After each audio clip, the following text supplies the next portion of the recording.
All right, I think I'm live. So let's go ahead and get to it. Basically, folks, I just wanted to top in, step in to talk a little bit about ICT trading today. I was talking to some of my members over on the KT channel, and I was like, well, let me come back to this a little bit because I think it's a good time to do so. Um, Look, we're in a moment right now where, when it comes to opportunities in um, your short-term trading activities that are really high at the moment. Like, the market is moving in a very smooth way right now. Last year, 2025 was really tough. It was ugly. I'm not gonna lie. You had insane levels of market intervention, right? Of manual intervention. You had huge amounts of announcements that were being done in the middle of the day, where you could like get chopped up by I kid you not, thousands of points within like a 5 to 10 minute day, a 5 to 10 minute time frame. And that's just kind of crazy. So I want to take a second to debrief you guys on like where I'm at, the things that I've been doing, and then use it as an opportunity to just chat about the three things that I think are important for you to have if you're going to be a successful ICT trader. So, what does that really look like? So the first thing is you need a profitable system. You got to have a profitable system. What's up, guys? As Bloodwake is in here, Self-Reliance is here. Super cool. You got to have a profitable system. There's way too many people who think that their problem is psychology when it's not. You got to have a profitable system. So let me try to use a different chart so I can mark it up and do fun stuff here. Whatever. I'm just going to delete some of the stuff I have or just go over here. In this game, you have R. All right. R is your essentially, oh my goodness, why is it doing that today? Your R is your risk to reward, essentially, right? Oh my goodness. Let's put it this way, because it's really more like reward to risk when you actually see R written out. So if you've got your R and then you've got your win rate, okay, and then this will give you your expected value, EV, expected value. This is the number one thing if you want to be successful as any trader. I don't care if you're ICT trader, whatever, it doesn't really matter. This is the reality. You've got your win rate and your risk to reward. And expected value is what is derived from these two things. So you have how much do you win when you win, plus how much do you lose when you lose. And then you have how often do you win versus how often do you lose. I think that's the times. I don't even actually know. I'm not a math guy. This is really simple math.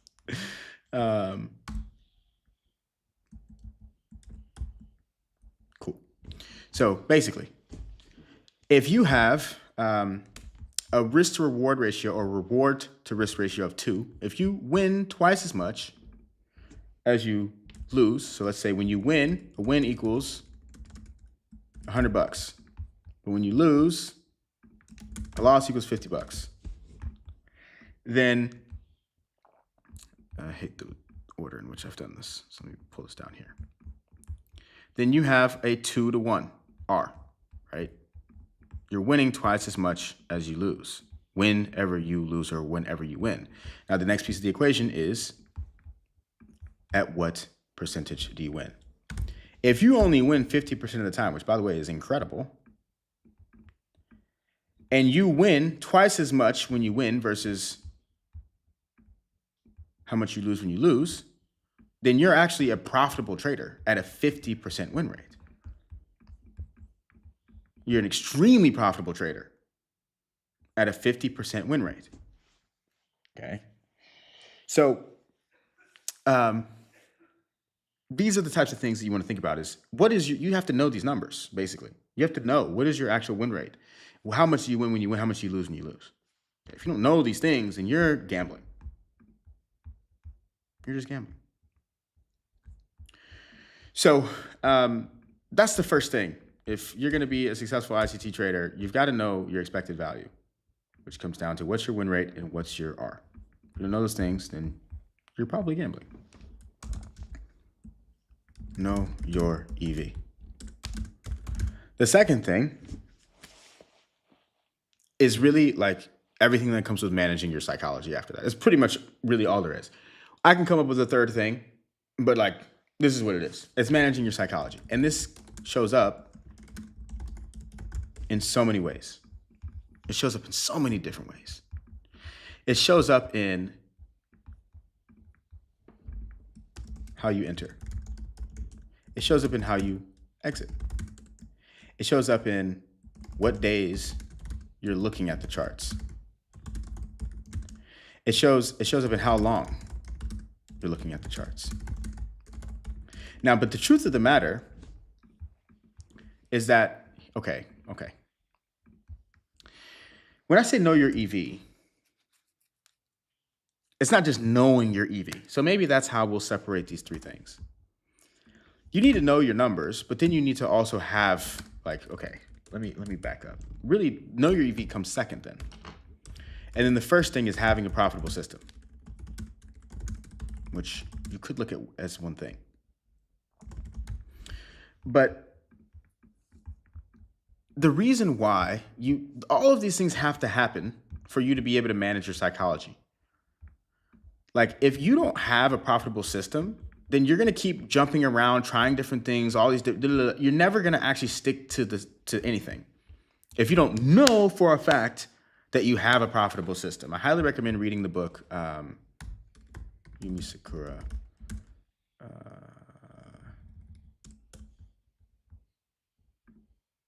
That doesn't sound like the name of the book. Yeah, The Path to Success in Trading by Yumi Sakura. Read the book and read it a few times. It's an incredible book. It's super light read. It's nothing. Read it. I got put onto that book by Afiz. Afiz put me onto that book, and what a great read. Awesome guy, by the way. He's an incredible teacher. Huge stamp of approval on this guy. Check him out. I learned a lot of stuff from him.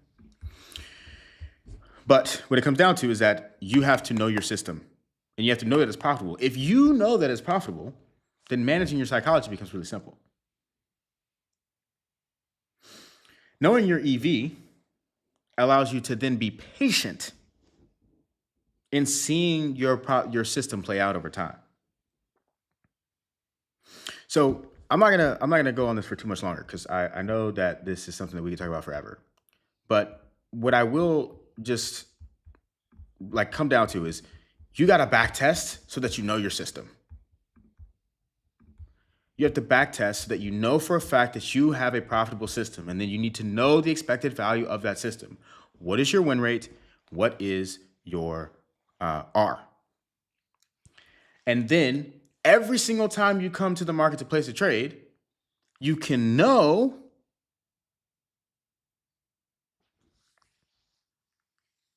whether or not you're supposed to be in that trade, whether or not you're supposed to be in a trade at all. Because you have a well-defined system that's written down, okay? Well-defined, profitable system that is written down.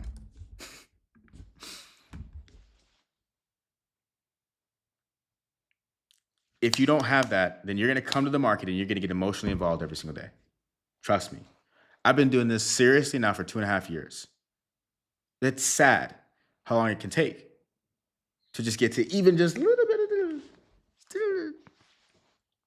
And then only from that point, when you finally get to where you can be patient, on top of having these things down, then another year or two from then, you might start to see the crazy results that you see people having. I'm not there yet. I'm just telling you the things that got me to where I am now. I'm a funded trader. And I'll give you numbers in a few months on how profitable, right? Because right now it's like, yeah. I'm brand new out of my my trading program. So it's going well, but it's like, small sample size. So let me give you a better sample size.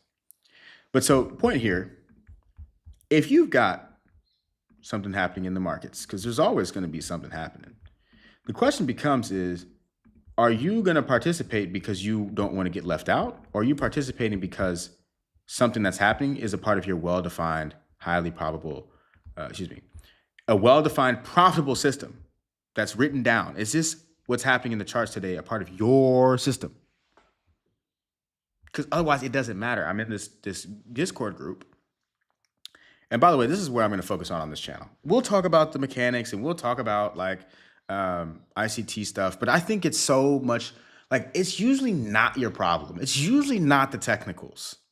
It's usually you going into the charts and doing the work of defining your system, writing it down, and then sticking to that system.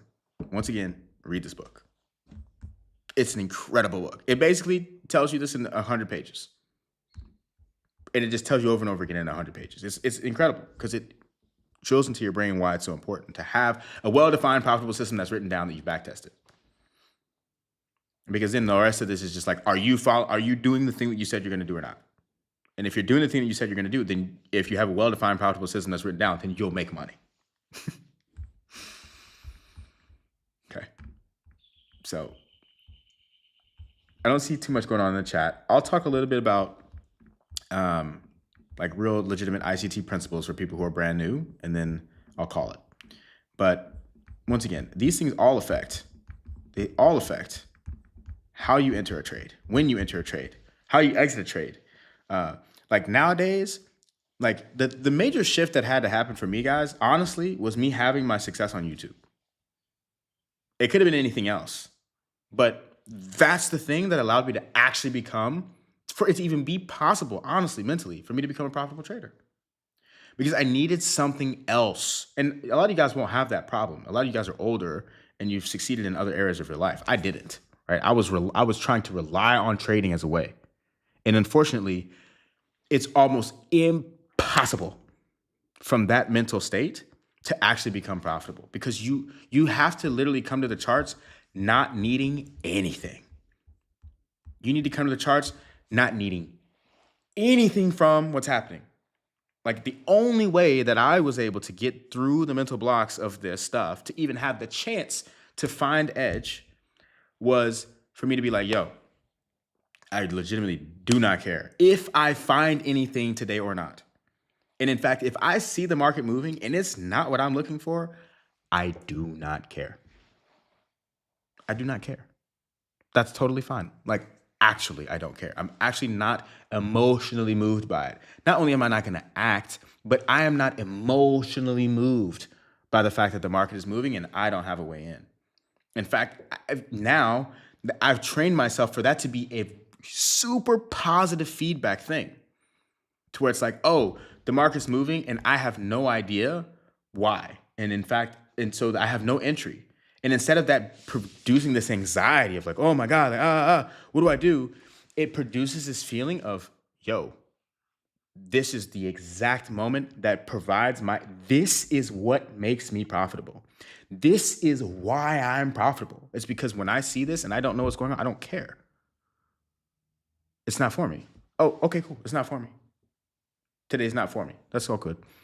You have to come at this with an abundance mindset. All right, cool. I'm done ranting on that. I will now talk about charts and what's happening right now, and then we'll break that down into, just like what's happening right now in the markets.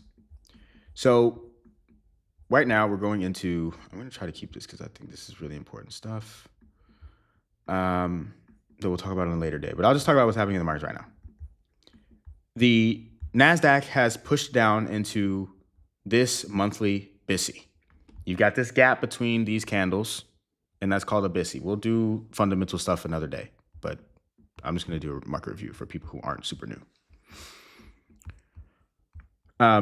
You've got a buy-side imbalance on the monthly level that the NASDAQ has tapped into. If you look at the S&P 500, you always compare the NASDAQ to the S&P 500. At least I do, rather. I don't even really look at YM like that. I really don't, because it just provides extra confusion, so I don't really look at it.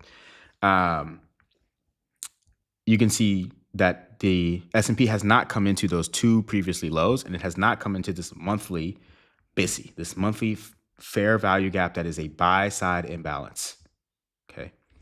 There's no trading that happened in this range on this candle or on this candle. Therefore, there's technically an imbalance. The market only moved in one direction throughout April in this region. And when you start to understand ICT, this stuff isn't like magical. Like it's logic. It's actually just logic. If you were a market maker and there were an area of price where half of the market, for instance, didn't get to participate, there's likely orders. There's unmet demand for trading to happen at that level. If you think about just like a business person, even not even just a market maker, but if you go out into let's say you set up a kiosk at a open market. If everybody was moving in one direction the whole day because there was some party over there and they never made it to your kiosk, that doesn't mean that no one wanted your goods. It means that people need to come to your kiosk. They need to come past you. And once they pass you, then it's fine. They'll come and do business with you. So what do? You throw a party on the other side of the open market. So now people come all the way from that party over to this party. And as they're crossing, they're going to come and do business with you. Probably not the best analogy, but I'm trying to paint a picture of like, people haven't been able to trade in here. And so that's what creates that visual representation of a fair value gap. No one's been able to trade there. So we need to induce people, powerful word, to come in and come and trade in this region. And so how do you induce people to come and trade there? You leave other levels of liquidity, such as this low here. Okay. Now, this is an interesting situation because I can't tell you for sure that what we've seen is we could have seen that this divergence that's taking place is what's called a smart money reversal. And therefore, the market is actually heading towards all-time highs now. But what we could see, because of what I've seen on NASDAQ, that to me makes it a little bit iffy, because the NASDAQ has continued. It took out that low a long time ago. That was July 17th, but it continued to go lower and lower and lower. To me, that might mean that the market actually does generally just want to go lower, because if it wanted to reverse after taking that low, it would have done it already. Right? So I think that we might actually see lower prices for this next month in August, but we'll see what happens.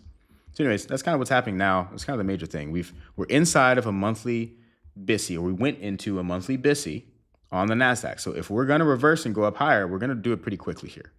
The month of August should at least meaningfully retrace higher, and then September will likely make new all-time highs, if not August on its own. But if we see the market playing around down low and wanting to if it takes out this low, then it's very likely that we're going to continue to roll over lower. And then we might start to see even this level down here, and then even potentially be looking for what would that mean for that level down there. So now I'm looking at the full range here and at least looking to see if we can get to the equilibrium or the 50% of that range. All right, guys, I'm done talking because this has been a lot. Appreciate you guys for sticking around. Let me see what you guys said in the chat. Appreciate these insights, Azam Bloodwake. Great info will help me structure my learning. So the game plan is to perfect a strategy and set it in stone. Yes, absolutely. And at the end of the day, it's like, how do I put that? Like you will, you just want to have it really well defined and written down and then back test it. If it's profitable, then there's no reason to diverge from that. And then every single day only becomes a battle of making it normal to just follow your plan. Because to be honest, for me, it took a very long time. It took a long time. It took a lot of losses for me to be like, all right, bro, like, what are we doing here? Am I going to follow my system, or am I going to get emotionally involved in the market? And the only way that I was able to get my emotions out of the market was to, one, write things down as I felt them, and two, legitimately not care. You have to legitimately not care. I don't know what that means for you. For me, it meant that I had income from somewhere else. It meant that I had a business that was doing well. That was the only way for me. That was what actually changed everything. All my technical skills had been there, and I kept gaining them and kept building on them. But it wasn't until I could go an entire week without trading and another week without trading, and not only just not trade, because that's a different thing, but to not care that I didn't get to trade. I legitimately do not care. I don't care. Tux and Tool, yeah, dude. Shoot a message in the Discord as well, or a DM on Discord even. Don't worry about that. No problem. E. Dennison said, "Good rant perspective," and yeah, and that was what my guy over here said. Tux and Tool said, "Coming from the previous live that you went too late, and it's not related to ICT trading. Shoot me a DM. Yeah, no problem. No problem at all. Cool. All right, folks, I'm done ranting because this is otherwise going to get really long, and I'm not meaning to do that. So, peace out. If you guys are enjoying this, let me know in the comments. I can do more of this stuff. I'm not going to do it too often because I need to focus on my trading, right? I do. But if you guys want to hear more, if there's specific questions that you have about all this stuff, I'd love to chat about it. I really want this place to be a place to do psychology and to like build community, to be honest, because I think that's the most important piece of ICT trading. I really think it is, or trading anything. It's just like getting the psychology in place. So if you guys enjoy this, yeah, leave a comment after, and then we'll chop it up about that another time. Till next time, make it the best day of your life, folks.